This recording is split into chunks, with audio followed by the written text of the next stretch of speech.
நான் உங்கள் கிராமத்து பொண்ணு. எல்லோரும் எப்படி இருக்கீங்க? நல்லா இருக்கீங்களா? நானும் நல்லா இருக்கேன். நீங்களும் நல்லா இருப்பீங்கன்னு நம்புகிறேன்.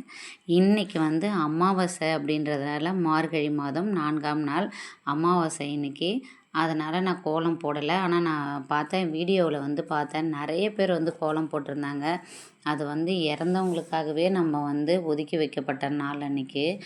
தை மாதத்தில் மட்டும்தான், ஒரே ஒரு நாள் தை மாதத்தில் தை அமாவாசைக்கு மட்டும்தான் கோலம் போடுவாங்க. மற்ற எந்த மாதத்துலேயும் நீங்கள் வந்து கோலம் அமாவாசை அன்னைக்கு போடவே கூடாது. அது ரொம்ப ரொம்ப தப்பு. அதை தெரிஞ்சவங்க அதை பற்றின விஷயங்கள் தெரிஞ்சவங்க கண்டிப்பாக மறுக்க மாட்டாங்க. நிறைய பேர் கோலம் போட்டிருந்தாங்க. நான் வீடியோவில் பார்த்தேன். எனக்கு அது கஷ்டமாக இருந்துச்சு. சரி, ஓகே, அது அவங்களோட இஷ்டம். நான் வந்து கோலம் இன்றைக்கி போடலை. பூ வச்சு விளக்கேற்றி பூஜை பண்ணியாச்சு. காலையில் பார்த்திங்கன்னா தூபம் மட்டும்தான் போட்டிருந்தேன். ஆராதனை பண்ணலை. ஏன்னா மதியம் நம்ம எப்படியோ ஒரு 10 மணி போல் நம்ம பூஜை பண்ணுற மாதிரி இருக்கும். அப்படின்றதுனால நான் தீபம் அமாவாசைக்கு வந்து கற்பூரம் ஏற்றினார். அமாவாசைக்கு மட்டும் அவர் தான் பூஜை பண்ணுவார். மற்ற நாள்லாம் நான் பூஜை பண்ணுவேன். உங்கள் வீட்டில் எப்படி பூஜை பண்ணுவீங்க அப்படின்றத கமெண்ட்டில் சொல்லுங்கள். இன்னொரு விஷயம் இருக்குது. நாளைக்கு வந்து ஈவினிங் வந்து 7 மணி போல் ஐயப்பன், எங்கள் ஏரியாவில் இருக்கிற ஐயப்பன் கோயிலில் நாளைக்கு வந்து விளக்கு பூஜை. குடுவாஞ்சேரி புது பாளையத்தம்மன் கோயிலேருந்து நாங்கள் விளக்கெல்லாம் எடுத்துகிட்டு 108 விளக்கு எடுத்துகிட்டு ஐயப்பனை வந்து அங்கேருந்து தான் அழைச்சிட்டு வருவாங்க. அழைச்சிட்டு வந்து இங்கே இருக்கிற கோவிலில் அவரை வந்து அலங்காரம் பண்ணி நல்லா பிரம்மாண்டமாக பந்தல்லாம் போட்டு பாட்டு பாடுறது, சாமி பாட்டு பாடுறதுக்குன்னே பாடகர்களை வர வச்சு நல்லா கிராண்டாக பண்ணுவாங்க. 2 நாள் திருவிழா. அது நல்லா கிராண்டாக இருக்கும். சாமி பாட்டெல்லாம் நமக்கு கேட்குறதுக்கு அவ்வளோ சந்தோஷமாக இருக்கும். இந்த ஏரியாவில் இருக்கிறதுல அது ரொம்ப ஒரு பெஸ்ட்டான ஒரு விஷயமா இருக்கும். பரவாயில்ல அப்படின்ட்டு எங்கே இருக்கிற எல்லா மக்களும் வருவாங்க. ஓகே ஃப்ரெண்ட்ஸ், என்னோட உறவுகளாகிய நீங்கள் உங்கள் எல்லோருக்காகவும் நான் ஐயப்பன்கிட்ட மனமார்ந்த பிரார்த்தனை பண்ணிக்கிறேன். எல்லோரும் நல்லா இருக்கணும். கண்டிப்பாக நோய் நொடி இல்லாமல் இருக்கணும். வெளியில் போகும்போது வரும்போது பத்திரமா போயிட்டு வரணும் அப்படின்னு ஐயப்பன்கிட்ட நான் கண்டிப்பாக வேண்டிக்கிறேன். எனக்காக நீங்கள் வேண்டிக்கோங்க. Friends, good evening. நான் வந்து இப்போ கோயிலுக்கு கிளம்பிட்டேன். சிம்பிளாக ஒரு சின்னதாக ஒரு மேக்கப். எப்படி இருக்குது? நான் பட்டை போட்டுருக்கிறது நல்லா இருக்கா? எனக்கு பட்டை போடுறதுனாவே ரொம்ப பிடிக்கும். தினம் காலையில் வந்து பட்டை வந்து ஒரு பட்டையாக பெருசாக போட்டுக்குவேன். இப்போ வந்து 3 பட்டை போட்டிருக்கேன்.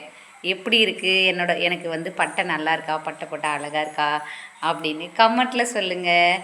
இப்போ நான் கோயிலுக்கு கிளம்பிட்டேன். போயிட்டு வந்து இன்னொரு வீடியோவில் பார்க்கலாம். டட்டா.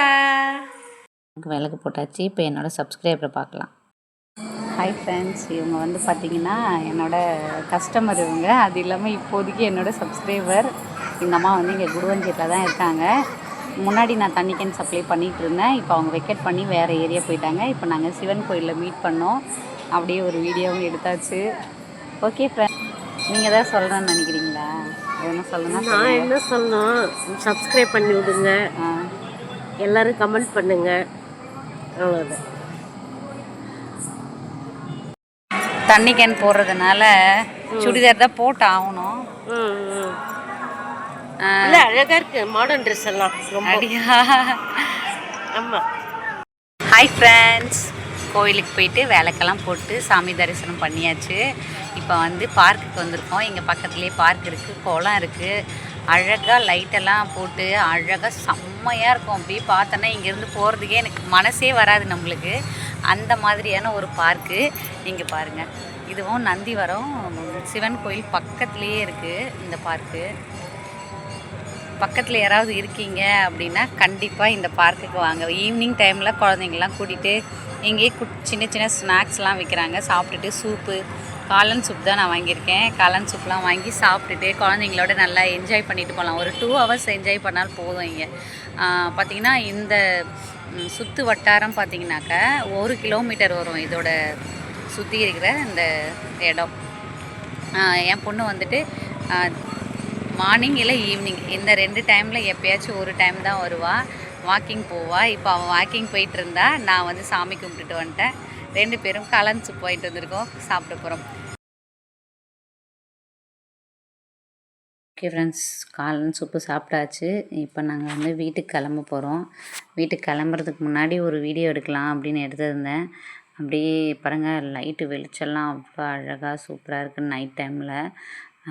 நீங்களும் பக்கத்தில் என்னோடய சப்ஸ்கிரைபர் பக்கத்தில் இருக்கீங்க, இந்த ஏரியா தெரியும் அப்படின்னா கண்டிப்பாக குழந்தைங்கள்லாம் கூட்டிகிட்டு ஒரு டைம் வாங்க. ரொம்ப சந்தோஷமாக மனசுக்கு ஹாப்பியாக இருக்கும். குழந்தைங்க நல்லா என்ஜாய் பண்ணுவாங்க. இங்கே வந்து ஒயிட் கலர் வாத்தெல்லாம் இருக்குது தண்ணி. என்னோட வீடியோ உங்களுக்கு பிடிச்சிருந்தா லைக் பண்ணுங்கள், ஷேர் பண்ணுங்கள், கமெண்ட் பண்ணுங்கள். முக்கியமாக பெல் ஐக்கானையும் கிளிக் பண்ணிடுங்க. இன்னொரு வீடியோவில் பார்க்கலாம். டட்டா.